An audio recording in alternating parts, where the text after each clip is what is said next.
dad on a Mississippi farm. A tall, thin old man waving a scorecard from the corner of his dugout. That's baseball. And so is a big fat guy with a bulbous nose running home one of his 714 home runs.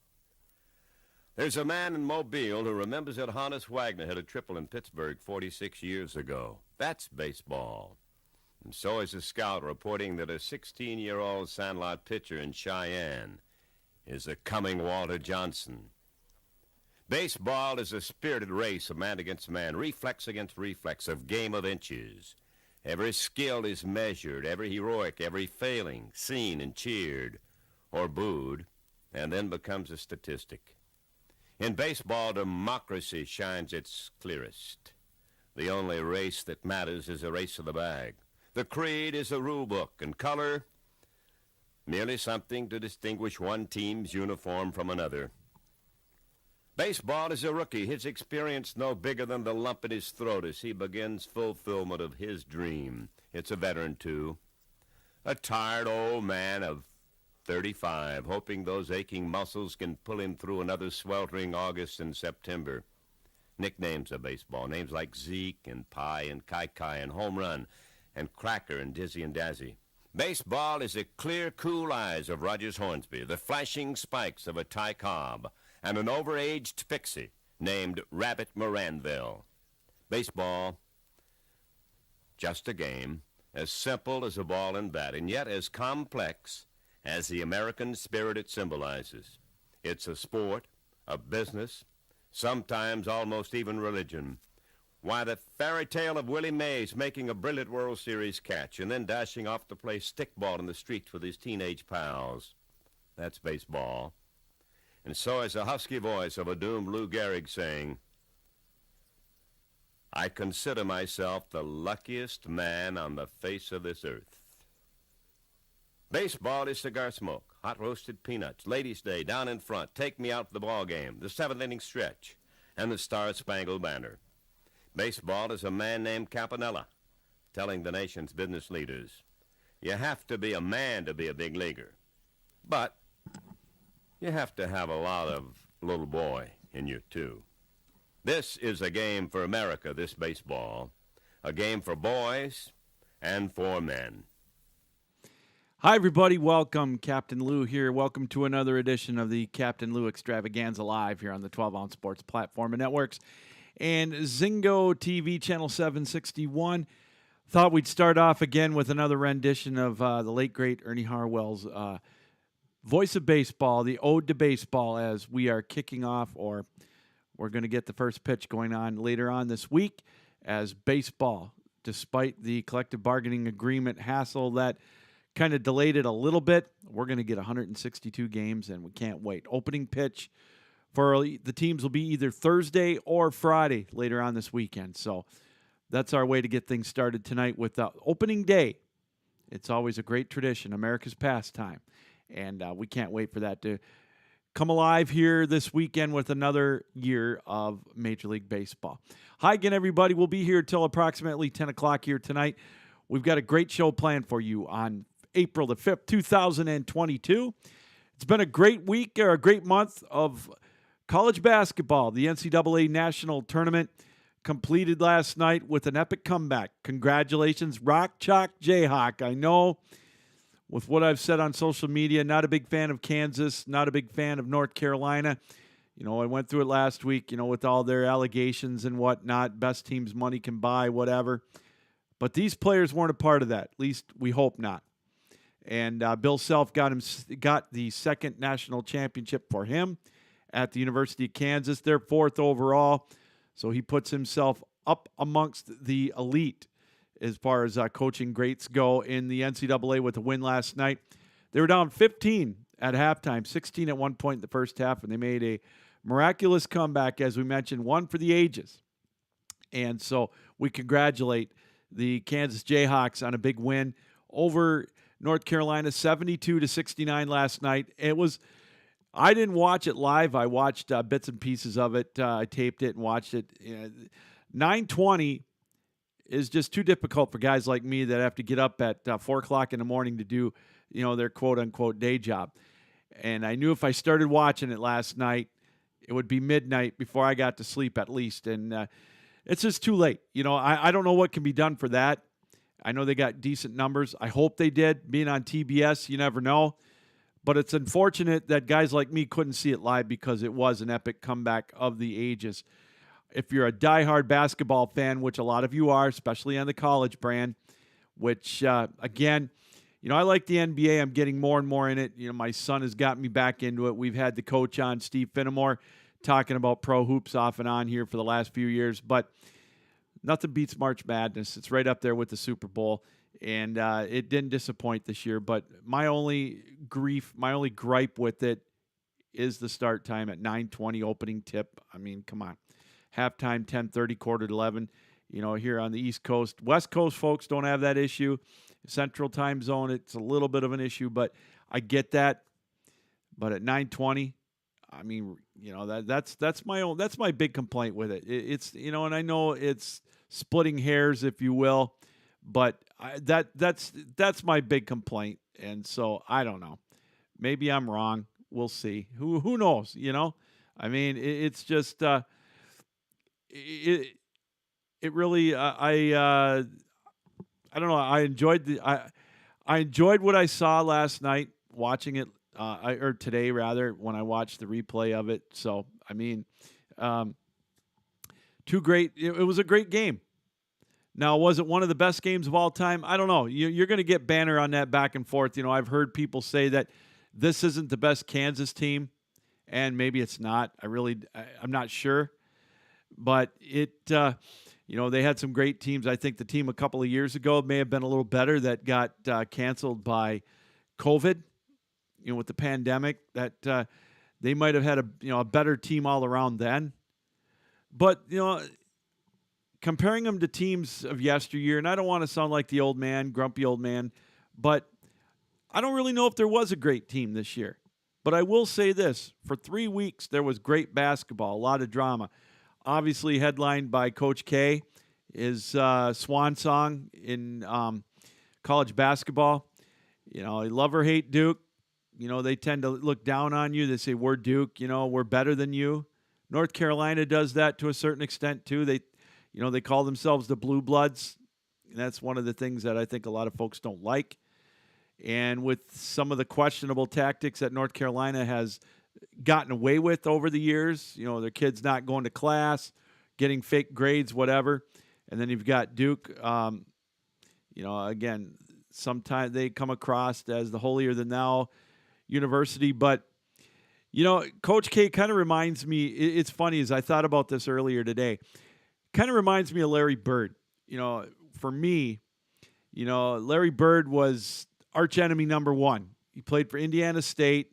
They played Michigan State in the national championship game way back in 1979. Magic Johnson, Greg Kelser. I grew up watching them in Michigan. And, he was on the 33-0 Indiana State team. Well, Michigan State beat him. Then, of course, he went to the Boston Celtics. Storied rivalry with the Lakers, but also against my Detroit Pistons in the 80s when the Pistons were just god-awful, and they worked their way up slowly, but it took forever to get past Larry Bird and Kevin McHale and Danny Ainge and Robert Parrish and but Larry Bird was someone I couldn't stand. I thought he was a little arrogant. He was cocky, a trash talker, but God, he was good. And now after he retired, you go back and you appreciate how great he was and how he played the game. Harder than anybody. He's not going to be everybody's flashy pick as one of the top players of all time. But he was. In my book, he was. I would pick him. I would pick Michael Jordan. And I would pick Magic Johnson over LeBron when the game's on the line. You want a desperation shot at the buzzer to win, I'd pick Larry Bird or Michael Jordan over anybody. But Coach K kind of reminds me of that. We're going to appreciate him next year, and we're going to look back. Yeah, he's, I think he did everything, the right way. Yeah, sure, he barked at his players, swore at his players, but he was basketball for 45 years, or however long it was, 42 years. and he epitomized the game. You know, that he lived, he breathed. That was his life. You know, he had a strong family support system with his wife and his daughters. And, you know, I'm going to miss him I'm going to miss him. I'm going to be upfront. You know, I didn't like the guy because all he did was win. You know, they had Michigan's number, Michigan State's number. You know, I go back to 92 when Michigan lost to them in the championship game. You know, it's funny. I can remember watching Duke play Kentucky in 92 when Christian Laettner hit that shot, thinking, oh, man, I'm so excited that they beat Kentucky. I was more worried. It's like, careful what you wish for. As it turns out, it was because Michigan had already won. So it was Michigan against Duke, and, of course, Duke won that game.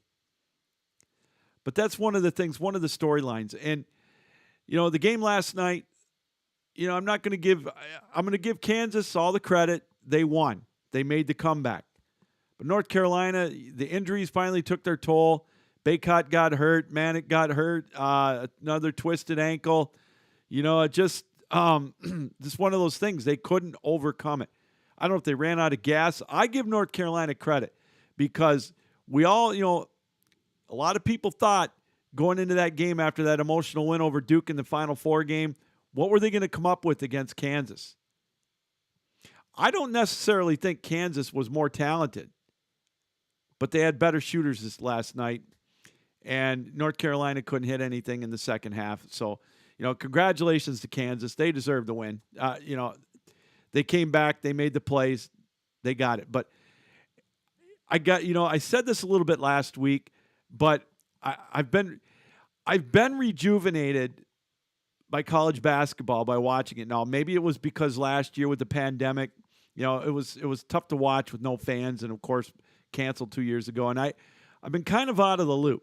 You know, I've really been more invested with hockey lately, you know, the last few years.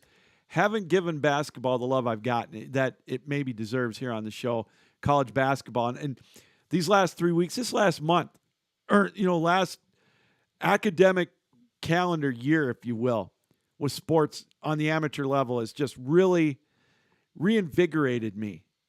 And, you know, humor me for a moment, but it started out with high school football last year, the run of the team that I covered, Freeland, and then the high school sports here in Michigan. Excuse me, I have a frog in my throat here. And then, you know, it kind of led over into basketball season a little bit, hockey, college hockey, again going down to the Nationals for the ACHA, talking to the coaches and to the players, and being a small part of the high school tournament this year, getting to go to the Breslin Center, and just the feel of the crowd and the excitement of the crowd, the players, you know, and then seeing that in March Madness. And the play, it's a more genuine, I don't know, it all goes back to what they're playing it for. Now, I know the college kids, a lot of them are getting the NILs now, and the transfer portal, I think, is definitely not a great thing for college sports, but it's there. And that's why I think you're not going to see a lot of great teams, because they're going to try to pick and choose from that transfer portal. The one and done's the whole bit. Is it great? I don't know.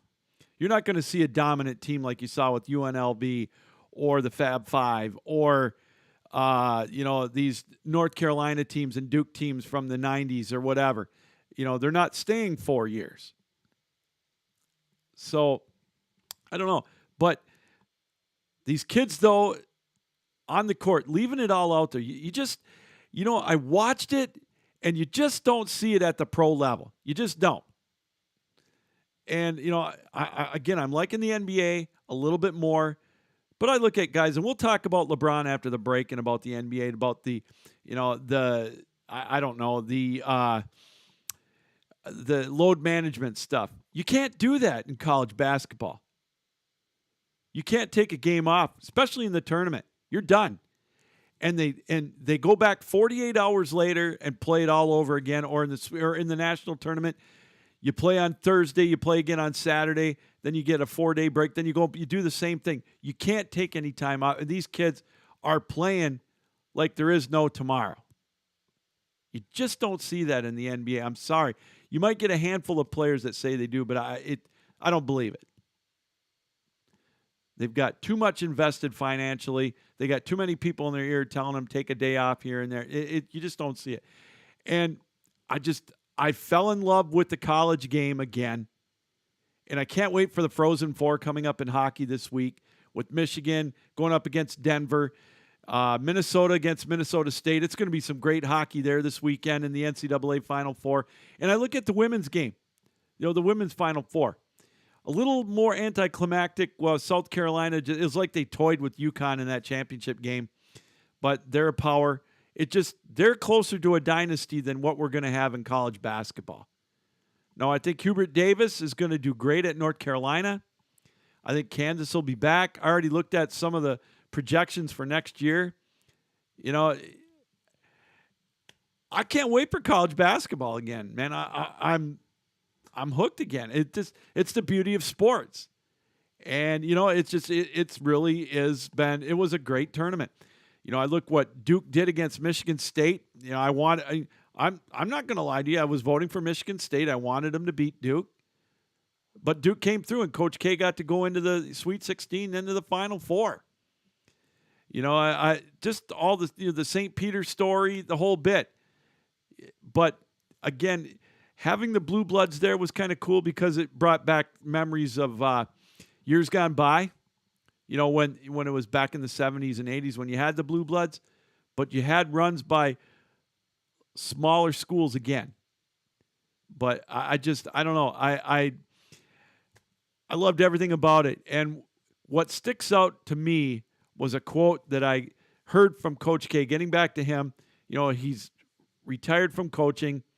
They asked him after the game, one of the quotes that will always stick with me, and it kind of ties in with what I think is something, and I don't know if it's special, but it's always that last moment.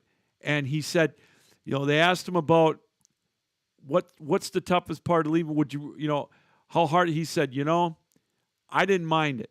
I feel for my players. He said, but there's two ways I'd like to go out. Either tears of joy or tears of sorrow. Nothing in between. And he got that. They were there.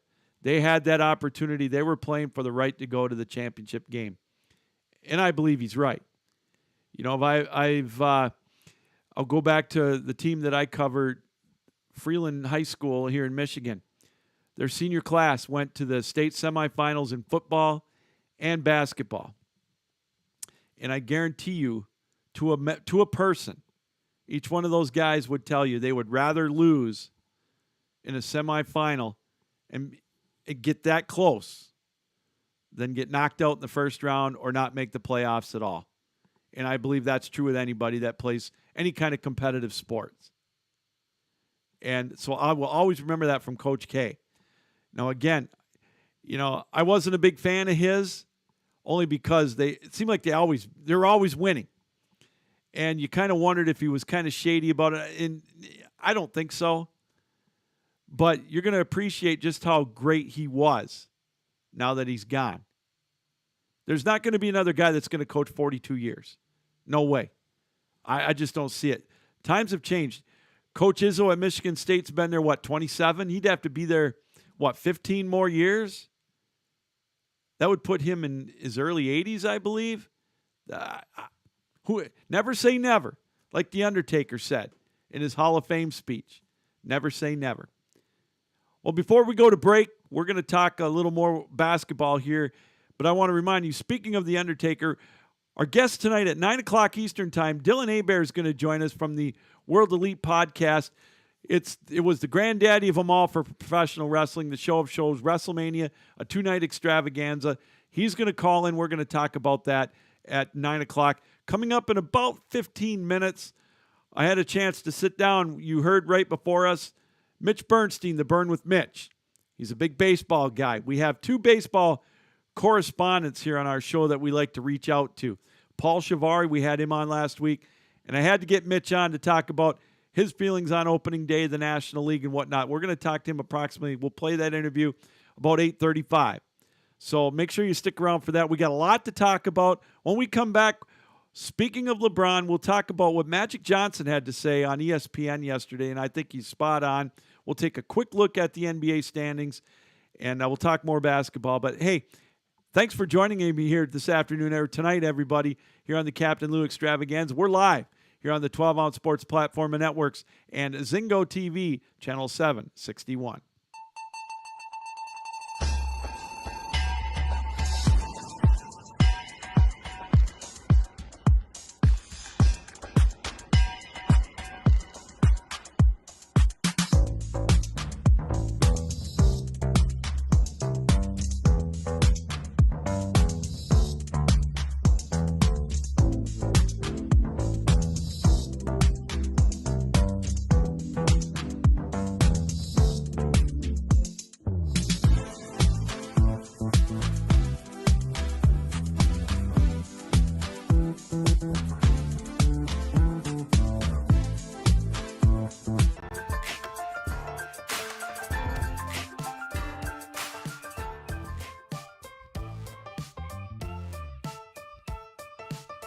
Ounce Sports has a new home for betting. BetUS.com is the official place to place your bets and support 12-Ounce Sports. All you have to do is go to BetUS.com and type in the promo code 120Z and you'll instantly get a deposit bonus. This is America's favorite sports book. And remember, always gamble responsibly.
Welcome back, everybody, to the Captain Lou Extravaganza live here on the 12-Ounce Sports Platform and Networks. We're live on Twitter. We're live on Facebook, our Facebook page. Also, we are live on Twitch and on our YouTube channel, which is 12-Ounce Sports. And, of course, our website, 12ouncesportsradio.com. Yours truly, Captain Lou, along here with you tonight. Oh, yes, we are live on Zingo TV, channel 761. We're going to play our interview with Mitch Bernstein that I taped with him last night. Talking a little baseball. We'll do that in approximately 10 minutes, so make sure you stick around for that. And then at 9 o'clock, Dylan Hebert is going to stop on by. WrestleMania was in Dallas this past weekend, a 2-day event. Pretty good show. They had some great matches, and it's always a great spectacle, especially in Dallas. I think they had 78,000 people both nights on Saturday and Sunday, so we'll talk to Dylan about the rundown on that in the second hour of our show. Stick around for that. We got a lot to talk about here this afternoon, or tonight rather. I still think it's afternoon. It's 8:30 local time here. Early evening, if you will, on this April the 5th, and a few days away from opening day. Before we get to baseball, let's wrap up. We'll talk a little basketball here in the next 5 or 10 minutes. I happened to listen. I saw the excerpt yesterday of Magic Johnson was on Get Up with Mike Greenberg. You can see that on the Four Letter Network. And, they they were talking about what's going on in L.A. Now, the Lakers, they get the most, they're like the Dallas Cowboys and the New York Yankees. You love to see them fail, and they're always in the news no matter how good they are. Dallas is probably the most overrated, over-publicized, mediocre team in the history of professional or amateur sports. They haven't done anything in almost 30 years, and they're always saying you're going to go to the Super Bowl every year. They don't do anything. Well, the Lakers are trending that way. Magic Johnson was on, and they were talking about this whole debacle right now in L.A. I mean, that team's imploding. And, he got on there, and he was talking about how DeMar DeRozan wanted to go to L.A., in the offseason. He was doing okay. He had a few, I don't want to say subpar years to his standards, but anyways, he was talking, he was saying how DeRozan's agent got a hold of him. And he tried, him being Magic, and he tried to broker it with Jeannie Buss and with Rob Pelinka and whatnot. Well, apparently LeBron wanted nothing to do with him or Buddy Hield. That's when he wanted, he wanted Russell Westbrook on the team. And, they've had some issues with Clutch Sports not getting along with Pelinka, not getting their guys on there. They got, Anthony Davis there, and they won a title. Well, that title didn't do anything for Los Angeles. It got them a banner, but they won that in the bubble. And I'm not taking anything away from it. They won that title, but they didn't win it in L.A. Well, now they got all, LeBron, I guess all this goes back to LeBron. He's got to accept some of the responsibility here. Now, he's not playing tonight. Now, I understand he's got a turned ankle or whatever. Their season's on the line. Now, even if they get into the play-in tournament or whatever, even if they were to win that, they would probably get Phoenix in the opening round and they'd get rolled. Well, they got to go into Phoenix tonight. He's not going to play. Anthony Davis is going to play, but big deal. Anthony Davis is not a go-to guy. Magic was pretty blunt about what he had to say about that. And I agree with him. And I think what it sounds like to me, and I agree with what some of the talking heads are saying, Jeannie Buss has said enough is enough. I'm tired of taking the heat. I think Rob Pelinka's tired of taking the heat. LeBron deserves some of it. He was the one that orchestrated some of this. He wanted his guys there. And it's like the Geritol 6 right now. They can't do it. Now, I agree with what some of the people are saying. They got the tools. They could possibly build around him. They got to figure out a way to get rid of Westbrook. They got to find a sucker to take that contract. But I look back on it, and they could have had Buddy Hield and DeMar DeRozan and kept KCP and a couple other players.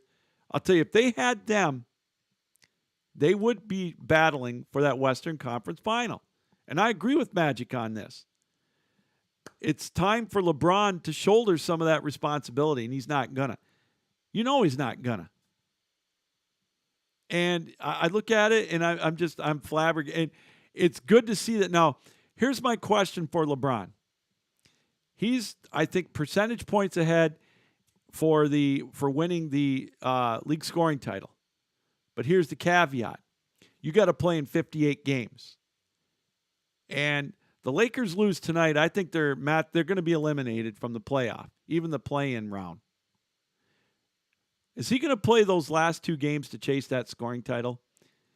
Because I've been talking to a couple of people, and I made a couple phone calls to the few sources that I have. And, they say, because I've had people, you think he's going to retire? And he's not going to retire. He's not going to retire till he gets Kareem's record. And he wants to play with his son, Bronny, which is admirable. If he makes it, and he's going to make it. And LeBron can still play. But he's got to accept the fact. He's kind of reminds me a little bit of Aaron Rodgers. They got to be willing to play with the younger guys. Aaron Rodgers has no choice now because all of his veterans are pretty much gone as far as wide receivers. They're going to have to draft some. But LeBron's going to have to learn to play with some younger cats. If he doesn't want to, he's not going to win another title. The LeBron experiment in L.A. is falling fast. They got a title, and that's usually his MO. But wherever he's gone, when he does that, he leaves an organization in shambles. We talked about this earlier when the coach was on, too. Cleveland, I know he wouldn't mind going there, but Cleveland doesn't need him, and I don't think they want him. They're building something there. And LA's pretty much going to start over. And it's just, you don't see that with the Laker franchise. If they're not really, really good, they have one bad year and they retool. But they have got a lot of roadblocks to retool. Russell Westbrook, number one. and, LeBron's salary number 2, and Anthony Davis. They'd be smart to get rid of him. I look at that, and they're a mess, absolute mess. And, it's just you got guys – now when you got guys like Magic Johnson calling you out who, he never says a bad thing about his own team or his teammates or people that play with the Lakers. Not very often. But, boy, he sure did in that interview. And he put it out there. The blame game's going towards LeBron. Now, is he 100% to blame for that? Of course not. But he engineered it. And he failed. And, boy, they're paying the price for that now. I look at the standings in the NBA right now. If you look in the play-in scenario, the Lakers are on the outside looking in. They're 2 games behind San Antonio. And I believe there's only 3 games left. So tonight could be the night. Or maybe there's 4 games left. I think the Lakers would have to win them all, and San Antonio would have to go 1-3. I just don't see that happening. You look at Phoenix, they're playing so well right now. They've got a 7-game lead over Memphis, even though they've lost 2 in a row. They're going to get the number 1 seed. They get to play whoever, the lesser of the opponents. So, and real quick, look at the Eastern Conference. This is the last week of the regular season. Again, how many of you, raise your hand, thought the Miami Heat would be the number 1 team in the Eastern Conference? Seriously. They've clinched their division. They got a 2-game lead over Boston with, 3 games left to go. 2.5 over Milwaukee and also Philadelphia. And, it also gets back real quick about this load management thing. You got these teams resting a lot of their players, especially in the East, with an outside shot at getting a number 1 seed. Or the number 2 seed like Boston has, and playing one of these play-in teams. So I understand maybe in December and January you want to rest some of your guys, or maybe you want to rest them for the playoff drive. But let me give you a piece of advice since we're going to talk baseball here after the break. Little history lesson of the Detroit Tigers back in 2009 with Jimmy Smokes, Jimmy Leland, what he did when he rested 3 of his starters, non-pitching starters, in the last weekend against Chicago or Kansas City, I think it was. All they had to do was win 1 game. He rested his starters. They got swept, ended up having to play Minnesota in a play-in game. Put a rookie pitcher in.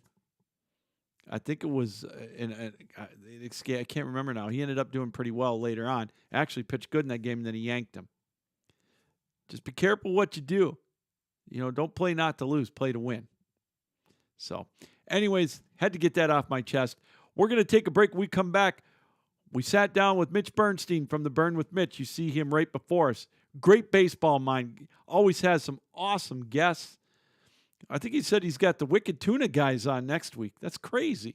But anyways, Mitch took time out to sit down with us, talking a little baseball. We'll get to that right after this. You're watching the Captain Lou Extravaganza live here on the 12-Ounce Sports Platform and Networks and the Zingo TV channel 761. Don't go anywhere.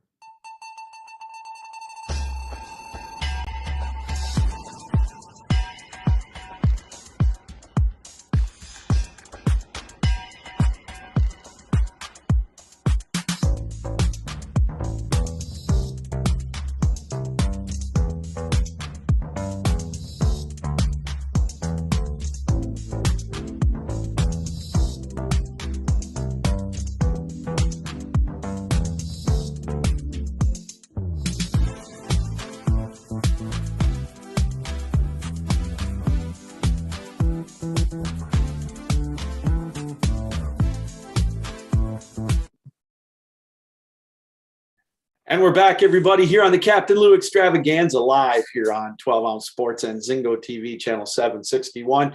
And speaking of 12-Ounce Sports, right before us, of course, you hear the man, the baseball expert of 12-Ounce Sports himself, Mitch Bernstein, and he's here tonight. Mitch, opening day is this weekend. First of all, welcome. It's a great time of year. We finally get to have some baseball. We got baseball, man. I tell you, I had one of my guests come on several weeks ago, and I said, well, what do you think? And he goes, well, it could be June, July. I said, what? And somebody else said, I don't know that they're going to go past June. And I said, yeah, I was thinking actually May. So we got a full 162. I'm excited. Isn't that great? I know. I was worried we'd only have about 150, but that just means they're going to have to play some double headers, which is good for fans like us who want to get the bang for our buck. So let's talk about the CBA real quick. We got a lot to go over with. They came to an agreement. I think it's fair on both sides. I thought, Tony Clark did a pretty good job. I'm surprised that the owners went as high as they did with the CBT. I like the minimum salary. What is your feeling on the new collective bargaining agreement? Yeah, I think it's fine. I mean, I'm glad. Again, you just didn't know what they were looking for each side. The fact that the owners did, and it looked like they were the ones who were really giving in. Not that they were we say giving in, and it's almost like the players, that the owners gave up. No, they didn't really. I mean, they have. We all know how much money they make, but at least they were willing to move. I was worried that the players were going to say, sorry, it ain't going to happen. And I'm kind of glad that they said, you know what, this is what we want to do. I think the obvious thought was the committee, the players committee said, you know what, guys, this is good for now. We raised that minimum salary for the players. We did what we wanted to do there. Pretty good deal. The tax threshold, you know what? It's funny because it's interesting because you don't know how much the players are really involved with all this stuff, right? Well, how does it affect them? That tax, should it really affect them? But they look at it on the back end and see how it does. So it makes sense that they had an issue with the dollar amount and when the team gets taxed. But all in all, I think, all in all, we're playing baseball, and that's the best thing about it, And the shamble of the thing is happening now is with the Oakland A's, but we can talk about that later. That's a great segue because I want to bring that up. I was going to bring it up with you anyways. I saw it where they traded away Monera to the Padres, and to use one of your terms, what burns me is they got the same payroll they had 30 years ago. I saw that on SportsCenter. $33 million. And in an age where you got the Padres spending $231 million, this is where you got to step in, either put a salary floor, for lack of a better word, or you just force them to sell because they're making money hand over fist with the TV contract. That's the thing. It's mind-boggling. It's frustrating and I feel bad for the fans of Oakland. Yeah, I do too. I'm the same way. Especially now, the season's ready to start, and who are they going to? I mean, really, who are they going to root for on their team? I would be so depressed as an Oakland fan. I'd be so upset. What are they trying to do there? I mean, we all know. We all know the numbers, as you said. And Bryce Harper's making $30 million or $25 million this year, and players are making as much as that entire salary. It's a disgrace. It's shameful. And I don't know what are the reasons, the actual reasons behind them just saying, see you later, bye. Because we know they're making money. They're making millions more than they have in the salary that they're paying for salaries with the TV contracts. I don't get it, but that's obviously it's above our pay grade, Mitch. So, I mean, I look at a team like, Detroit can be as cheap as they have been, but now they're starting to open up the pocketbook a little bit. But that's crazy. But let one more thing on the collective bargaining agreement. Some of the rule changes, lack of. I see they're going to go to possibly a pitch clock next year, and the shift. They're going to ban it, which burns me too. But that's for another subject for another time. I read something, and I hope it was an April Fool's Day joke the other day, where they're looking, the MLB and the Players Association are looking into possibly limiting them to not let them lead off. I read that too. I was like, are you kidding me? I just ignored that, thinking that it was something that wasn't going to happen in 2023. To me, is the most ridiculous thing, and I really do hope it is a April Fool's joke, because what does that prove? People want to see real baseball. They don't want to see this fabrication. Have to deal with the ghost runner, and the players like it. Yeah. But the players, more players than not, like the ghost runner. It's why do they have to go home? They got to go home to or they got to go out drinking with their buddies. Yeah, But no kidding. get home quicker. I don't understand it. The majority of people do not like that ghost runner. They call it the Manfred Man. Some people made up names for it. Yeah. I just don't understand it at all. I don't either. All right, let's talk some good stuff. You drive me crazy. All right, let's talk about your Phillies. Let's Okay. talk about your Phillies. You got an ex-Tiger, a guy that I like, Nick Castellanos. He got a good contract. I think fair on both sides. I look at their over/under, depending on who you look at, Mitch, anywhere from 85 to 89 wins. Mhm. I think they can contend in the National League East. I think they're plus 450 to win the division. I think. Yeah, I had to. I hate Mets fans are going to hate me for this, but I had to laugh when we heard the news about DeGrom, because it's like every year for the past 3 or 4 is going down early. I'm like, oh my God, here we go again. So yes, I'm looking at ESPN. They're projecting us to be 13th overall with 89 and 73 record and a 67% chance to be in the playoffs. So 2 out of 3 chance. Listen, that lineup, and they're raking in spring training. I just hope, Harper is typically a slow starter. Yeah. And that may not be a big issue when you got Schwarber and Castellanos and Hoskins and JT in that lineup with Didi, who I think, now I read about an interview he had with a reporter 2 weeks ago. He was really in bad shape last year, and really we didn't know a lot about it. His elbow hurt him all year. He couldn't make throws. He couldn't make plays, and he couldn't extend his left. He couldn't extend his arm. So I think Didi is going to have a comeback year. He's going to play short. And Bryson Stott, Alec Boehm. I have to look at see if he did anything today, because he was supposed to be in the lineup. If he didn't get any hits, if he wasn't playing and hitting well today, making contact, they need to send him down. He's a head case, could be like Scott Kingery was. Yeah. I don't like that at all. And Bryson Stott's proven himself worthy to be in that starting lineup. And I hope that happens. Phillies need to at some point say, okay, we need to not treat these kids with kid gloves. Get their butts out there. Let them play Major League Baseball. Get in the experience now. All right, I got it. And defense is the word. The weakness is defense. Yeah. But if they can score 8 runs a game and give up 5, we're happy with that 8-5 game.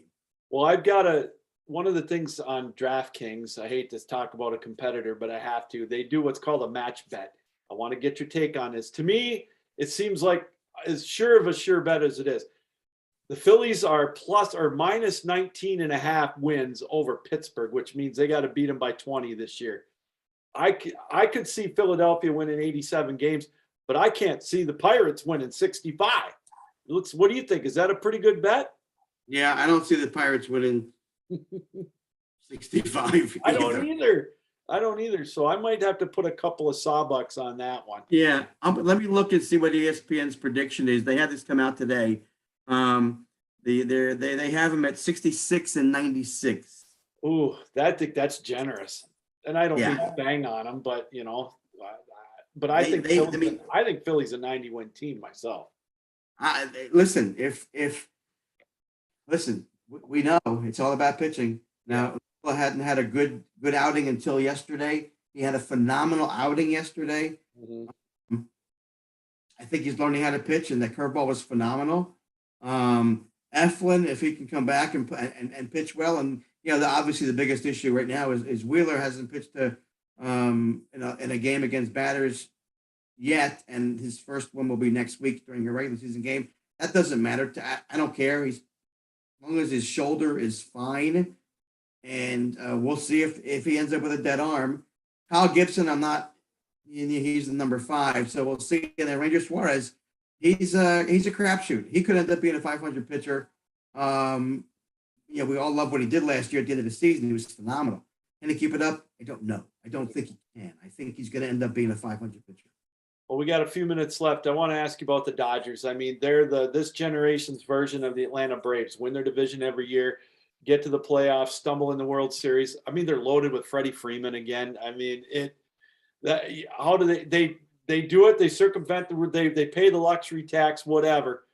But I think their over-under is 101. I don't see the Padres beating them in that division. Maybe they can. No. I don't see it. Give me a reason why the Dodgers aren't the World Series favorites. To me, it's injuries. It's just it. If the injury bug hits them, and again, if for some reason the pitching goes south, it's going to be interesting to see this comparison all year with Kenley Jansen and Craig Kimbrell. Yeah, it's going to be because I don't know that Jensen had it. I don't know that he was pitching all that well last year. Mm-hmm. And, I would have been happy to get him with the Phillies. Sure. But that lineup is just it's kind of like the Phillies lineup, but you have everybody that can hit in from 1 to 9. So they're stacked. Their pitchers are the pitching staff is stacked.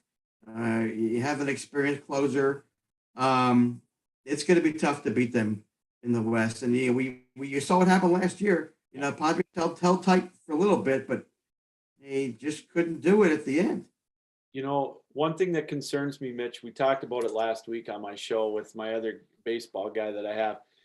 You got a shortened preseason, 3.5, 4 weeks. I was listening to my Tigers, and they were talking about Rodriguez and getting them from Atlanta, which is great. But he had the longest stint going into regular season with 4 innings. I'm worried about that, taxing the pitchers right away. I know they elevated the rosters to 28 through May 1st, but that kind of scares me. These guys aren't getting the work, and I'm a little worried about injury and dead arm and all that. Maybe I'm worrying too much, but that's my biggest concern. Yeah, I think you're right. But the thing is, everybody's dealing with this. Yes. And the question is going to be, who has those middle relievers that have the experience that can come in and take over for these pitchers who are only going to go 4 or 5, maybe. I don't know that you have any workhorses go more than 7 until third week of the season. Maybe May 1st. Right. Again, I don't see Wheeler happening to Wheeler at all because of the innings he pitched last year for the Phillies. So it's going to be it's going to be really interesting to see. It's always fun with sports because you never know from day to day, week to week, what's going to happen. Whether it's the NCAA upsets or basketball trades, football trades. Mm-hmm. We love sports, and this is part of our sport of baseball, or my sport that I love so much. There's always something going on, right? And it's always fun to be able to watch, knowing about this issue that has cropped up with the shortened training. So we'll see. It's going to be fun. I can't wait. And Phillies don't play Thursday; they play Friday. Now, here's the other thing: they're playing Oakland at home. They don't see them. Something is wrong, right? This is how I get to be a fan, right? No, indeed. Yeah, I can't wait for Friday to be able to get home or listen to the Tigers. Just listening to baseball outside in your backyard with a cold sarsaparilla or whatever. Yeah. That's what we're here for. Real quick on the Phillies, one more. I got to get one more. You know me, I like to put a few shackles. Back to DraftKings. Over under on Bryce Harper for home runs this year is 34.5. Over okay, do you think? I think he's going over. I do too. He's got protection. He's got protection in the lineup. I think. There was a point at which must have been last week when they got Castellanos. I tweeted out this lineup could go back to back to back to back to back. Really, they could do that, and that would be sure as hell a lot of fun. Did they see it in there on ESPN where this could be the first 4-person 40 home run team since I don't know. It's been what, 30, 40 years? I can't wait to go. Yeah, I can't I wait bet. to go. So Are we're you going to gonna- go. I just got an offer from the Phillies on my email. They give you a birthday 2-for-1 ticket sale. Nice. I told my wife we're gonna have to go up sometime, probably in August, and Okay. do a couple of games because I won't be able to be getting up there at all until then. So, but hey, a couple things. Can I promote tomorrow's show for me? Well, yeah, this is going to be shown after your show is over, but Okay, but never go mind. ahead. I won't do it. But I have all right. So if people want to listen after the fact, Yeah. first guest is Julian Giarte. He is a Yankees fan and a sports reporter. So we're going to be talking Yankees and AL East. Mhm. Craig Calcaterra, former national sports writer for NBC Sports. And he now has his own, he reports on a lot of different things. He has a subscription called A Cup of Coffee. You get it every morning, emailed to you at 6 o'clock in the morning. He is funny, all takes, politics, sports, culture, everything. He's great to listen to. So he's got a new book about fandom. Okay, about what is it like and how. I'm going to ask him what do you mean about fandom? What is this book telling us? What should we do about fandom? And then my last guest tomorrow night. People can watch this. Baseball Hall of Fame president Josh Rowich. Wow, nice. We're going to talk about the Hall of Fame induction ceremony, what he looks forward to with that.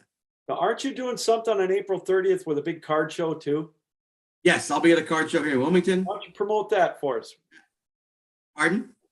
Tell us a little bit about that before you go. All right, yeah, here in Wilmington, one of these local guys, he's called Crazy Cards LLC, has a card show in Wilmington. He goes from Wilmington to Jacksonville, North Carolina, about an hour and a half north.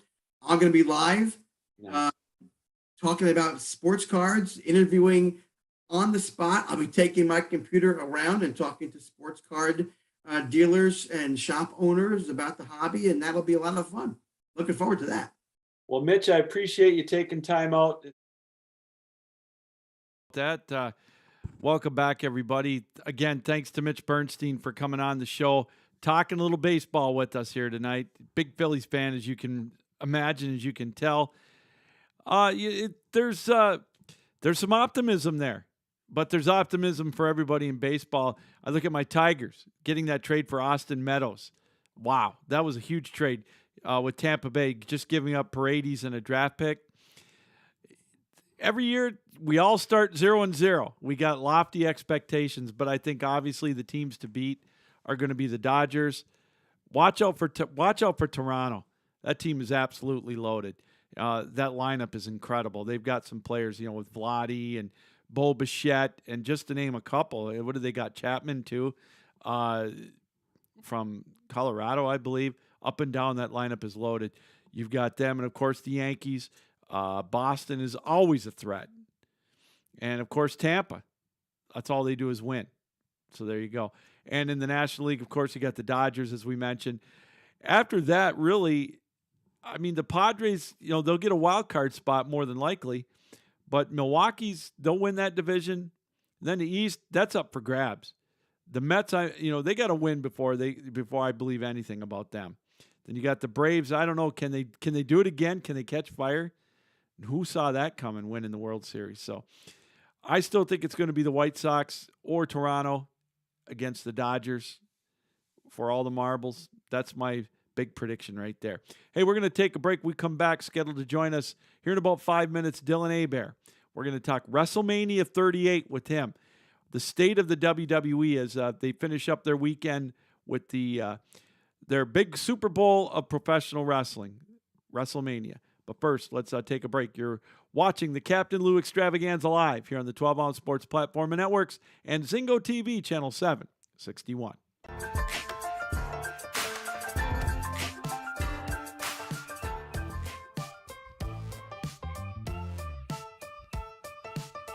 Ounce Sports has a new home for betting. BetUS.com is the official place to place your bets and support 12-Ounce Sports. All you have to do is go to BetUS.com and type in the promo code 120Z and you'll instantly get a deposit bonus. This is America's favorite sports book. And remember, always gamble responsibly.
Welcome back, everybody. Hey, this reminder again, you see it on the screen.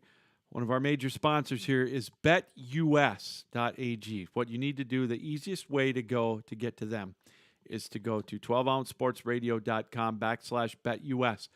We got the Masters coming up this week. Yes, you can bet on the Masters. There's all kinds of prop bets. Who's going to win it? Do you really think Tiger Woods is going to win it? We'll talk about that in the last half hour of our show, with his press conference today. But if you want to bet on Tiger, what you need to do is go to 12ouncesportsradio.com/betus, and they've got the odds for him to finish in the top 5, top 30, whatever. Win the whole thing. You never know. But when you go there, for those of you that are first-time depositors or first-time bettors, make sure you use the promo code 120Z. It's right there on the screen. And you will get, as it says, a 125% sign-up bonus. It's that simple. You put $100 in there, you're going to get $125 on top of that to bet with. There's no strings attached. It is a great deal. It's the lock of the century. You want to bet on the upcoming NBA play-in tournament next week. You could bet on those games. The NHL playoffs are going to start at the end. You got Major League Baseball, if that is your thing. Opening weekend, opening day. Bet on that with BetUS. Go to 12ouncesportsradio.com/BetUS.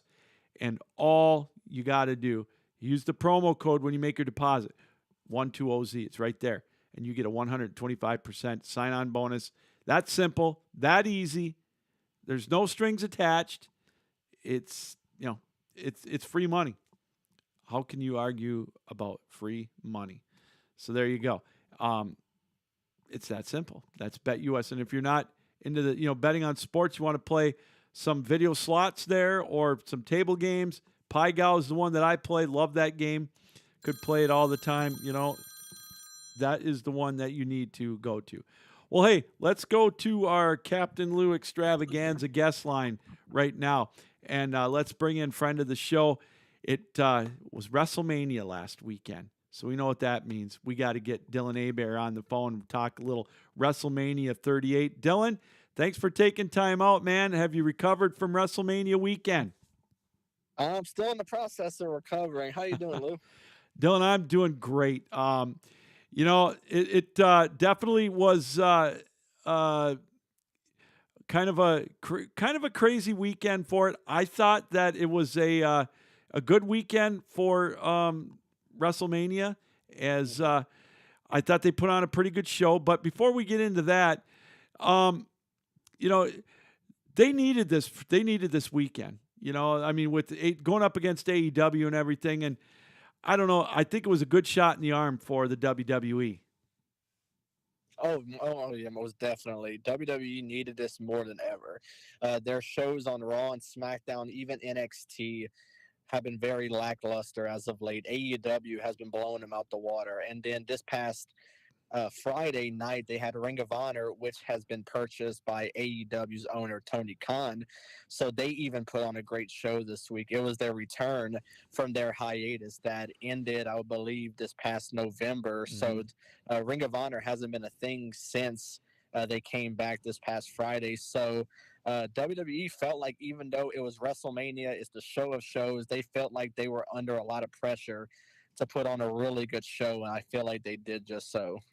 What do you think of the 2-night format for this pay-per-view? It certainly gives a lot of the superstars who are kind of more deserving of that shot to finally get that spotlight that they deserve.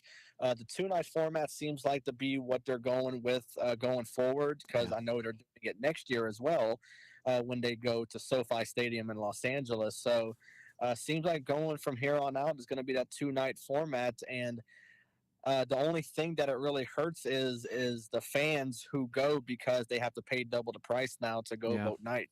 Because if you're going to go one night, you're going to go the second night as well. Oh yeah, it's funny is the last WrestleMania I went to was there in Dallas back 6 years ago already. It's hard to believe it's been that long. And I remember getting there. It's funny is we were lucky enough. My son and I went down there, and I booked it far enough in advance, so I got the motel, which was about a quarter mile a walk down to the stadium, half mile. And we got there at 3:00. It took us 45 minutes to get through the gate. And Dylan, we were there. They had 8 hours worth of matches, and it was long. I mean, they started with kind of like the pre-show festivities at like 4:00 local time. We didn't get out of there till midnight, and we were starving. And good thing there's a Walmart across the street. We were able to walk over, grab some grub. But what a long night! And I personally like the 2-night show. I know you're right. You got to pay double the tickets, but I just, man, that made for a long, long night. Yeah, my first WrestleMania was WrestleMania 30 in New Orleans. Okay. And I guess my first time, the time didn't really play a factor for me. I was just excited to be there, finally getting my shot to be at WrestleMania. And then I was at the same one, WrestleMania 32 in Dallas. And I 100% agree with you. It was one of the longest nights ever. We got there. We waited in line so long. And I'm not sure if you were under the same thing a lot of people were going through. They were having issues with the ticket scanner, and some people missed most of the pre-show. I got in early enough. We were we were up in the upper deck. We were right on the rail of the third deck, so we had great seats. And no, we got in ahead of that because I remember walking up there, and I told my sons, look out there. It looked like a mosh pit out there. You guys, I felt bad for you guys standing out there waiting to get in, just chomping at the bit. Well, luckily enough for us, we didn't have that issue either. We were sitting club level, so my brother and we were able to get in right away, no problem. We were able to do everything we wanted to before the show actually started. And then my next WrestleMania, of course, was when they came back to New Orleans for 34. So. Nice. Yeah. So WrestleMania is just a different experience. So I encourage just anyone who has never been to actually go experience it, because it's just the greatest thing ever. Oh, it is. If you're a wrestling fan, it sure is. And you get a chance to. It's just everybody seems to have a good time, and I wholeheartedly agree. I'll definitely be going again. I'm not sure when, but hopefully I went to WrestleMania 3. And WrestleMania 32. I hope I don't wait till WrestleMania 63 to go. But, my poor son will have to push me in a wheelchair. But let's get to this WrestleMania here this weekend. And, Dylan, it kind of started out a little lackluster, I must say. I wasn't a real big fan of – I didn't think the Usos match with Shinsuke and Rick Boogs was great. No, I know he got hurt, and that's a shame. But, that and I got to be honest with you, I'm real tired of the Drew McIntyre and Happy Corbin scenario. I just think that's a step down for Drew. I know Baron Corbin's one of the best workers in the business. Everybody loves to work with him because he's safe. But, boy, to me it started out a little bit shoddy, but then it really picked up steam on that opening night. Oh, most definitely. Going back to the Usos match, yes, it's a really big shame that Rick Boogs suffered that injury. Something that wasn't under his control, and of course, he's going to miss some time, which is unfortunate. So Shinsuke has that opportunity to finally go single and to be the star that he really is now. With Happy Corbin and with Drew McIntyre. Yeah, this feud has been going on way too long. It's been going on dating back to like December or maybe even November. Madcap Moss, which is Happy Corbin's little lackey, who also won the Andre the Giant Memorial Battle Royal on SmackDown, which was a little bit of a shock to me. But yeah, it's been going on entirely too long. They wrestled at day one, which was their first pay-per-view of the year. They wrestled at Elimination Chamber. And then Happy Corbin was finally able to get a match at WrestleMania. Yeah, it started off very slow, but just like you mentioned, things picked up, and it was a really good show for night one at least. Boy, I got to tell you, Dylan, I really like that Becky Lynch Bianca Belair match, and I watch. Some of the places are giving it like a 4.5 star and an A+ rating, which I totally agree. I thought they both left it all out there. And it's kind of funny. I just want to fast forward to Raw just for a second. Did you get this kind of a hint that maybe Bianca Belair is starting to turn a little heelish with that promo? Seems like it. It kind of gave me a vibe that someone was going to interrupt her. I'm surprised Yeah. nobody did. We were looking maybe for Bailey to return. She has been out with a torn ACL. Maybe Alexa, who hasn't been shown on TV since Elimination Chamber. So I thought maybe someone new would step up to the challenge, but no, nobody did. I know, but that was a great match. I like how she came out without the makeup. You could see the shiner. Her eye almost swelled shut. I mean, they left it all out there, and those ladies can wrestle. They can put on a show. They could tell a great story, and they did not disappoint. Oh, for sure. Yeah, because this is dating back to SummerSlam last year. Becky Lynch made her return from her pregnancy. She defeated Bianca Belair in 26 seconds to win the SmackDown Women's title. So Bianca was able to get her revenge at the grandest stage of them all. So what better way to do it for Bianca? Oh, I agree. And now it's going to be. I'm looking forward to see what way she goes. If she's going to start doing that heel turn or whatever. Really looking forward to that. But Dylan, I got to tell you, it's funny is I was watching on Saturday night. I was watching the Final Four, and I had WrestleMania on my laptop. And when Seth Rollins came out, I had to turn the sound down on the TV and put my sound on the laptop. And when Cody Rhodes came up and they played his entrance music, I had chills. And I've been watching wrestling for over 50 years, and I still get them. That entrance gave me chills. And I remember talking to my son the next day. He's like, Dad, that was so surreal. And God, wasn't it ever, man? I loved it. Oh, most definitely. My co-host from the World Elite podcast, Marcus, was actually in attendance for both nights of WrestleMania. Oh, wow. So he the full atmosphere it was for Cody's entrance. Now, Marcus is not a big fan of Cody Rhodes. Okay. So, of course, so he told me he was the one of maybe the 77,000 that was there that night booing him. and this is crazy enough because he was not a fan of him in AEW. And now going to WWE, he's still not a big fan. Now, I was the same thing. I was not a big fan of Cody in AEW, just from the way they presented him. Now, coming to WWE, I'm going to admit I was very excited for him, because he left the company 6 years ago. They turned him into a joke. They wanted to portray him like his brother, Goldust, and they called him Stardust. He left the company, went travel the world, bettered his character, and came back for more money. So I got to say, I got to respect it because he actually looked a lot better. He put on a great match with Seth Rollins. And it's like you mentioned, the entrance. The entrance gave me chills. It was unbelievable. The rumor the entire time was it was going to be Cody Rhodes. So I predicted this way before the rumor even started. That Cody was going to come and possibly face Seth Rollins, and they put on an excellent match. Oh my God, they sure did. And I know Cody hasn't wrestled in a while, but it amazes me.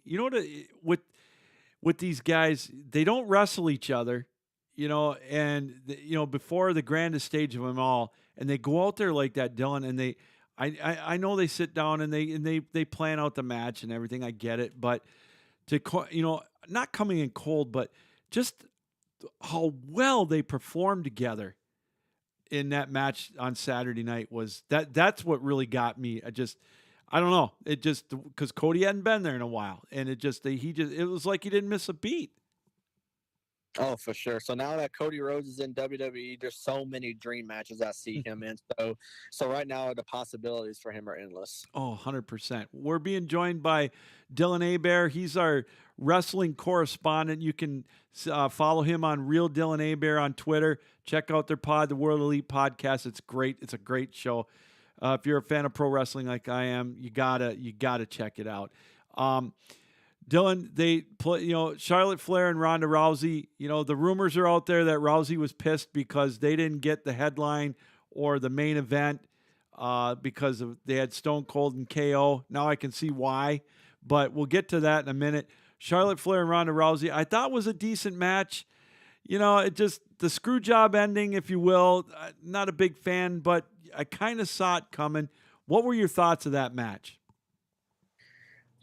From a Charlotte Flair perspective, I thought she did very well. I think she's one of the best to ever do it. And when her career is all said and done, she's going to be looked at as one of the greatest female superstars ever. Now, Ronda Rousey, coming from that UFC background, I feel like her wrestling is kind of here and there. Yeah.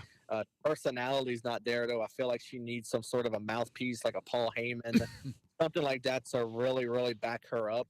But the match itself was decent. I'm not going to say it was the greatest. I'm not going to look at it as one of the best that night, even for both nights combined. I kind of feel like Charlotte kind of carried that match, just like how someone steps into the ring, they're not that good at wrestling, but then they're going against someone who is top-notch at wrestling, and they carry it to make it look better than what it is. That's what I kind of feel like that match was. So really and truly, I felt like it went better than what I expected, but I feel like it could have been a whole lot better. But the result, I'm actually happy with it, because I think 99% of the people were picking Rousey to win. It seems like that's the way that they were going. So I'm a little bit surprised that they ended up choosing Charlotte in the end to retain the title. I was too. That was a shocker, but I'll take it. I'm glad. I'm not a Ronda Rousey fan at all. I've said it before. She's not a pro wrestler. I don't think she tells a real good story. That's just me. I just have never been a fan, and I'm glad that Charlotte Flair was able to. They put her over and they kept the strap on her. And now I'm going to tell you, Dylan. I was surprised that they had a 14-minute match. I did not think they were going to have that match. Steve Austin, and Kevin Owens. So my kudos to the old man, old Steve, getting out there and doing it. Oh, most definitely. Yeah. It kind of seemed a little bit weird that they were going to close out with a talk show segment. So something that in the back of my mind that maybe a match is happening, but I expected kind of Kevin Owens to say, "Oh, we're going to have a match, bring out a referee." Then the moment the bell rings, Stone Cold's going to stun him. 1, 2, 3, it's over. Right. You seen, and you were in attendance, WrestleMania 32, The Rock and Eric Rowan. It was an 8-second match. He tore off he tore off the jumper, and he had his ring gear underneath. And the Wyatt family, Eric Rowan went right up to him as a rock bottom. And it was an 8-second finish. So something told me that this was going to happen. I felt like it was deja vu all over again from 32. But no, they actually went 14 minutes. It was better than I expected. So Stone Cold proved that he still has it, but I think that needs to be it for him. I hope so. I just, from a health standpoint, it just, whenever somebody's had the injuries that he's had, you worry about it. So all in all, I thought it was a very good first night. The second night, I don't know if it was as good. In my opinion, I thought it was. I mean, it wasn't bad. Don't get me wrong, but it was pretty tough to match up to that. I loved how Triple H kicked off the show. Left his boots, and again, that brought chills to me. I love his theme music. Always have. I thought he's been one heck of a performer. And I just love how he was able to do that. Oh, same here. It was an awesome way to kick off the show, and yeah, he announced his retirement not long ago. So for him to be in front of a crowd, the same crowd he walked into 6 years ago as the champion, to lose to Roman Reigns in the main event of WrestleMania. So I thought it was awesome for him to kick the show off that way, and just to tell the crowd thank you, for all these years, because he's an excellent performer, one of the greatest of all time. Were you surprised that RK Bro won that triple threat match? I was. Yeah, extremely. My pick was the Street Profits. I thought since Bianca won the title the night before her husband Montez Ford with Angelo Dawkins at the Street Profits, we're going to win the title. So yeah, very, very surprising. I thought Alpha Academy was in there basically just to take the pin from the Street Profits, but no, they went a whole different way, and it kind of shows that Randy Orton loves working with Riddle, Oh, and yeah, tag team. So from that standpoint, I'm very okay with them retaining. I was super impressed with Bobby Lashley being able to give Omos a vertical suplex. I couldn't believe it. I know it wasn't a thing of beauty, but he got it. You know. Yeah, for that match, it's a little bit confusing for me. They've been building up Omos to be kind of this dominant, unstoppable superstar. And then his Yeah. first match as a single superstar, because he did tag up with AJ last year to win the Raw tag titles. So for him to go in there as first match as a single superstar and to lose it, I find it was a very confusing match. But for someone like Bobby Lashley, I feel like he needed that. Oh, I agree. I agree. And we'll get to his little segment in Raw here in a moment. Just briefly, I got to be honest with you. I did not watch the Sami Zayn match. I kind of had a feel this was going to be it. People say it wasn't. It was kind of a funny match to watch. It was entertainment, I guess. But, I don't know. I just had a feeling Johnny Knoxville was going to win if they have him on there. And Sami Zayn put him over pretty good from what I hear. Yeah, something you learn about celebrities whenever they are involved in a WrestleMania match. Looking back at night one with Logan Paul, they were victorious with The Miz. Last year with Bad Bunny, teamed up with Damian Priest to take on Miz and Morrison. They were victorious. And then now you look at Johnny Knoxville. Yeah, very entertaining match. You've seen a bunch of the guys from the Jackass movie were also in attendance. Jasper, the creator of Jackass, and Jeff Tremaine, a few others, Wee Man, Chris Pontius, were all there, and they also played a part in the match, getting different props for Johnny Knoxville to use against Sami Zayn. And I'm not sure if you've seen the image or a video from it, but yeah, that's how Knoxville won with a giant mouse trap. And it pinned down Sami Zayn's shoulders to get the 3 count for Johnny Knoxville. But yeah, this was not wrestling in my opinion, but that's what the E stands for in WWE. It's entertainment. So I thought it was awesome. Great match for Knoxville. But yeah, Sami Zayn put him over quite nicely. What do you think of the storyline with Edge and AJ Styles and now Damian Priest? I don't know if it's kind of a rebirth of the Brood. I kind of like it. I've always been an AJ Styles fan ever since TNA back, 15, 16 years ago. But this is, I don't know. I'm taking a wait and see approach on this Edge and Damian Priest angle. What do you think? Oh, most definitely. Edge and AJ Styles was actually the match I was looking most forward to night 2. So many people and probably any wrestling fan was looking forward. Mm-hmm. Edge, to Roman and Brock. That was like the must see match that night. But no, for me, it was Edge and AJ Styles, and for Damian Priest to show up and just kind of weirdly show up. He was just like stood on the side of the ring, kind of distracted AJ, and which led to Edge hitting the spear on AJ to win. And then the next night on Raw, they're dressing the same. They're kind of forming this heel faction. I've heard rumored names of who could possibly be joining them. So for sure, if that's the direction they're going, I think it could be very successful for a faction like that. If they actually bring the names up that I'm hearing. Do you think maybe it's a way? I know Edge. He's already been retired. They're always going to be worried about his neck injury. Do you think this is a way to kind of maybe not have him be in the ring as much, just to be a little more on the safe side? Because I know AJ Styles is a great worker. Don't get me wrong, but there's always that possibility, and I hope that's not the case. But do you think that's maybe a way to kind of, keep him out of the ring a little bit more? Yeah, something tells me that it is, but something also tells me that it isn't. Because since Edge came back at the Rumble in 2020, he's been working great matches. He was in the main event of WrestleMania last year with Roman and Daniel Bryan. He just worked a great match with AJ Styles, but maybe this is something to kind of take the work off of him a little bit. Okay. Just kind of being careful with his neck, because anything can happen. And same thing for Bryan Danielson, AEW, who had to retire early, came back with the neck issues. Something he has to be careful of also. So, but with him being cleared to wrestle, I think anything's possible for Edge. So, So maybe this is something to take the work off of him, but this also could be something new. And like I mentioned before, if they're bringing up the names that I'm hearing, it could be so good. Well, I hope so. I hope it is, because Edge is a great worker. Don't get me wrong. I've enjoyed his work over the years. Real quickly, a couple of the other ones. You know, the women's tag match. You know, the 4-way dance, whatever you want to call it. I was a little surprised Sasha Banks and Naomi won. I honestly, my pick was Live for Brutality to win that back.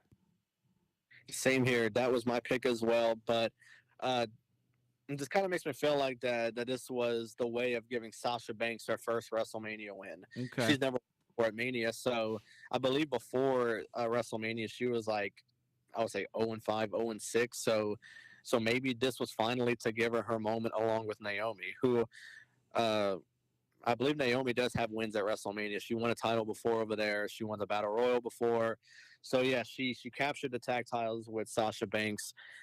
I'm not sure how long they're going to keep the titles. I know they're defending them next week on Raw with Liv Morgan and Rhea Ripley, but something tells me with Rhea Ripley, the way she left Liv Morgan in the ring, something tells me that she's going to turn heel on her, and I could see this possibly happening. I couldn't agree more on that one, Dylan. We're joined by Dylan Hebert. You can follow him on Twitter at Real Dylan Hebert. Check out their podcast, World Elite Pod. You can follow that as well at World Elite Pod. Joining us here talking WrestleMania 38 and the aftermath on Monday Night Raw real quick. Pat McAfee and Austin Theory, that went pretty good. I thought it was cool. And I thought, you know, I was telling my dad last night, I said, you know, I hope when I'm 76 years old, I can run around a ring like Vince McMahon and look as jacked as he is. Wow. Same here. Same here.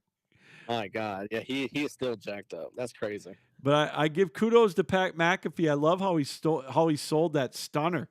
I mean, he just, you know, it was perfect. Oh, yeah, because the ones that received a stunner in 2 nights, first was Byron Saxton. He sold it great. Yeah. Then Austin Theory sold it fantastic. Pat McAfee sold it great. But the one everybody's talking about is the horrible one from Vince. So that was Yeah. a little crazy. Oh, God, that was funny. And then finally, I want to obviously the big one, Roman Reigns and Brock Lesnar. I'm not surprised. I figured Roman would win. I thought it was a decent match. You know, I don't know what else I really expected out of it. I thought maybe there would be some shenanigans from the Usos. I'm glad there really wasn't. You know, it just, I don't know if it was anticlimactic because I'm like you. I expected this. I was more looking forward to the Edge match. So that, you know, I'm lockstep with you on that. But now we got Roman Reigns as the champ. He's the Universal champ. What was your thoughts on that match? Well, first of all, Roman Reigns better thank everybody that he has that gimmick that he has, because I am probably one of the very few that believe he's not a good wrestler. Okay. And I'm saying this since he's been in the Shield with Seth Rollins and Dean Ambrose, going on his own, kind of keeping the Shield's theme song, and then finally transitioning into the head of the table, the tribal chief, you know, coming along with Paul Heyman, forming the bloodline with the Usos. So I feel like this is the greatest thing for WWE right now is Roman Reigns. But like I mentioned, the gimmick is everything, because I feel like wrestling is very lackluster, and that's something a lot of people don't like to hear. Is they feel like it's a very unpopular opinion of mine, but same thing for Brock Lesnar. You know, Brock Lesnar is a man of very few moves, and by very few, I mean mainly just an F5 or German suplex. Same thing for Roman Reigns. You know, you look at Roman, and the only thing he really has on him is a spear, a Superman punch, and maybe 1 or 2 times a Samoan drop. That's the only things you're seeing out of both wrestlers. So I felt like it was a very disappointing main event. I feel like they hyped it up way too much, calling it the greatest WrestleMania match of all time. This is their 3rd time they wrestle, so I'm just not sure how that's the greatest out of the other 2 they wrestled in. But for the main event WrestleMania, obviously that was the main event. but in my opinion, very, very disappointing. But I'm not sure what they're gonna go with the two titles because USA Network and Fox want their own champions. So they're gonna have to figure something out with the undisputed title. They're gonna have to make Roman drop one of them pretty soon. But that's the thing. How is he gonna drop it? Because he hasn't been pinned since 2019. So You, you know, I don't it's funny is you bring up an excellent point, Dylan, with Roman Reigns, how the program has made him. You know what he reminds me of? I was thinking about this the other night. He reminds me of a wrestler from the 70s. You know, when I grew up, I grew up watching AWA back in Upper Michigan, and we had Nick Bockwinkel was the champion for like 5 years, or he would lose the belt. He had the sleeper hold and the figure four leg lock. That was it. But his promos, and he got you to hate him. And I mean, but he with Bobby Heenan, and you know that's what kept it going. And you look at this is what Roman Reigns reminds me of. Ric Flair, you know, back in the early '80s, you know, he would be a champion for years. He'd lose it sporadically for like I don't know a month, and then get it back for 2 or 3 more years. The promo, you know, I mean, yeah, he was a better wrestler. Don't get me wrong, but. Yeah. Just, you know, Roman Reigns, that is such an excellent point you brought up, how the gimmick has carried him. And I got a feeling it's going to carry him for a whole year. He's going to be a champion in SmackDown probably, but I just think they're going to keep him there because he's hot right now, despite his, like you say, his not the greatest wrestling ability. No, and that's a lot of things that a lot of people don't want to hear. Yeah. Because he had the same wrestling style when he was in the Shield, when he was by himself after the Shield split apart, and the crowd hated him. When he defeated The Undertaker at WrestleMania 33, the Raw after Mania, he couldn't say anything because the crowd was booing him so bad.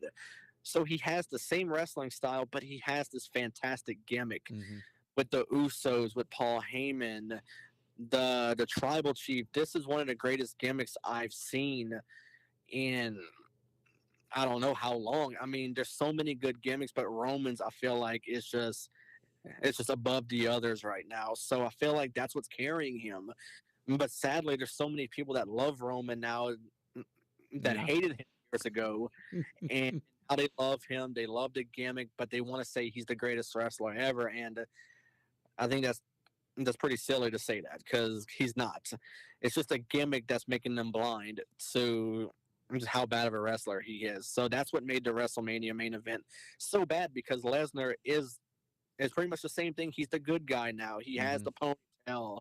He has the cowboy hat he wears. But that's the thing that people hated him as well when he was a heel because he was a man of very few moves. And now it's the same thing for Roman, but because of that gimmick and because of Brock's gimmick, they loved him so much. So in my opinion, it's just a gimmick that's carrying him more than his actual wrestling style. All right, we got a couple minutes left. I really appreciate you taking this long a time, but real quick on Monday Night Raw last night, we saw MVP turn on Lashley, which, you know, I'm not 100% surprised on that. You knew something had to change there sooner or later with Lashley being a good guy. I was very, very pleased that they let Dolph Ziggler have a run as the NXT champion. You know, I liked the program he was doing with Braun Breaker. I was surprised that Breaker won the belt back. I thought maybe he'd be a main event wrestler, but I like him in NXT. I'm okay with that too. Other than that, what do you see next for Cody Rhodes? I saw, you know, you had the handshake with Seth Rollins. What do you see next with just your prediction, your crystal ball, with what's going to happen with Cody Rhodes and you know, possibly the next challenger for Roman Reigns down the road? I mean, from the promo that Cody Rhodes gave about his dad, Dusty Rhodes, holding up the title, something tells me that they brought Cody Rhodes back to go for a title instantly. Okay. So for someone like Cody Rhodes, I don't know. I could possibly see him going after a title, and I could see him going after Roman for the WWE title because he is on Raw, Cody Rhodes. Maybe so. I mean, they threw a lot of money at Cody Rhodes to come back, more than what he was making for AEW, more than he was making in his first run in WWE. So maybe they brought him back and they gave him a lot of promises, and I hope they keep those promises, because I can see Cody Rhodes being a main eventer. It's just he has to keep it up, because because the people hated him in AEW. They booed him. They hated him when he was in Stardust, when he before he got released. So right now they love him. They need to build on this momentum. And I don't know. I could possibly see him going after Roman, but for Roman to take a pin, I feel like it's kind of crazy right now because how hot he is right now. And then Cody Rhodes just came back. I can't see him suffering a loss already. So I don't know. It's a very confusing situation. Maybe it could be a triple threat type of match with him, maybe and Seth Rollins and Roman Reigns, where Roman doesn't take the pin, and so he still looks okay. But that's kind of what I'm thinking. Dylan, I really appreciate you taking time out tonight. Tell us what you got. What are you working on next for World Elite Pod? Well, right now, my co-host Marcus just finished up his WrestleMania series, Back to the Mania. It's on the audio platforms, wherever you find your podcasts at. We just released the season finale just a little while ago. He covered WrestleMania 29 with one of our good friends. Me and my other co-host, Jordan, just finished up our World Elite Spotlights on the live platforms, Facebook, YouTube, Twitter. We cover different superstars every week. Just finished that up as well. But in May, we have something brewing up. We have another little mini series coming up, World Elite Showdown. We will be covering a certain match every week. And we already announced that our first topic we're talking about is the end of the streak with Brock Lesnar and The Undertaker. So a lot of good content coming up to our podcast, whether it's an audio podcast, whether it's the live ones. For both of them, we have a lot of stuff coming up. Well, I can't wait to check it out. Sounds like it's going to be a good show. Dylan, thanks for coming on tonight. Enjoyed it as always. Some great insight, and keep up the great work, man. You're a great follow. Thank you. All right, thank you, Lou. Hey, thanks for having me on. Whenever you want me back on, just shoot me a DM, and I will be back. All right, right on. Thank you, Dylan Hebert. You can catch him on Twitter at Real Dylan Hebert and also at World Elite Pod. A great show. They always seem to be doing something really fascinating on there. And their next series, as he mentioned, coming up in May, highlighting some matches each week. And so check it out again. That's World Elite Pod on Twitter. We're going to take one more break. We come back. We'll wrap things up. You are watching the Captain Lou Extravaganza live here on the 12-Ounce Sports Platform and Networks and Zingo TV Channel 761. Don't go anywhere.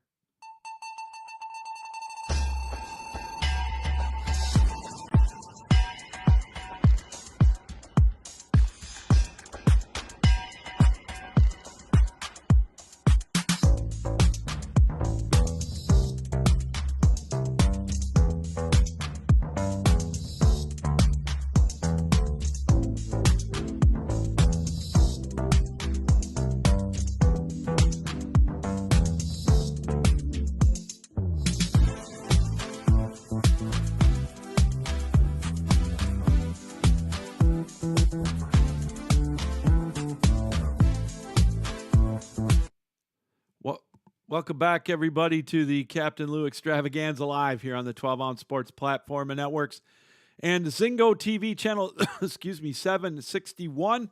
Want to thank Dylan Hebert for hopping on tonight and joining us. Great content. WrestleMania 38 in the books.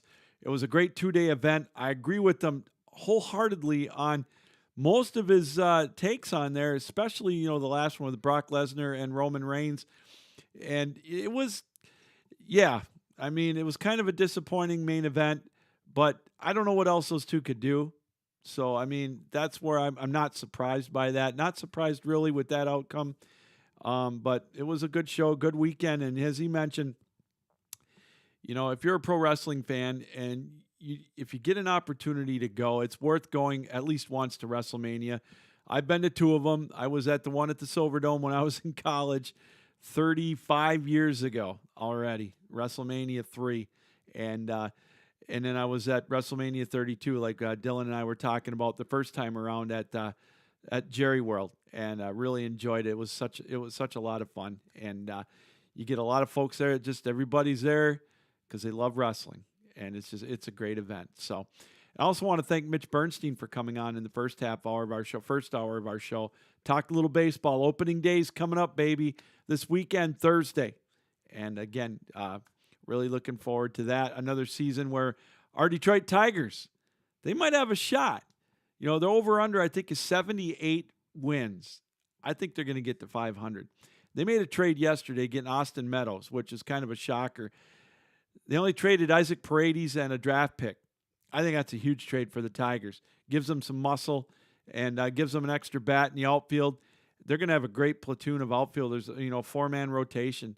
I'm getting excited. If they can stay healthy, the pitching staff, well, it's just like with everybody else right now because that shortened season, we talked about it with Mitch and also with Paul Shivari last week. The shortened spring training because of the CBA and the lockout, you only got 1 month of spring training, so a lot of these pitchers have only gone 4 innings for their longest outing. It's going to be taxing on these guys, the way that they're pitched now, they're handled. Anybody with a fresh arm is going to be brought up. The Tigers game tomorrow, their last exhibition game against Baltimore, was canceled because neither team had enough pitchers, I should say, not pictures, pitchers. So, yeah, I mean, what the heck? So, but I'm really looking forward to it just to see. It's just baseball. As I talked about last week, and I'll bring it up again because, I'm really fired up for it. To me, it brings back a simpler time. There's nothing I like more than sitting outside after a day of work, with an afternoon game, bringing a Coca-Cola out there or a sarsaparilla out in the backyard, turning it on, listening for a couple innings, sitting in the shade or whatever, outside while I'm grilling or whatnot. Or a Saturday night if my bride's out of town or, just sitting outside with a cold brew by the fire, in the fire pit with the ball game on, listening to the Tigers or whoever. It brings back memories of being a kid.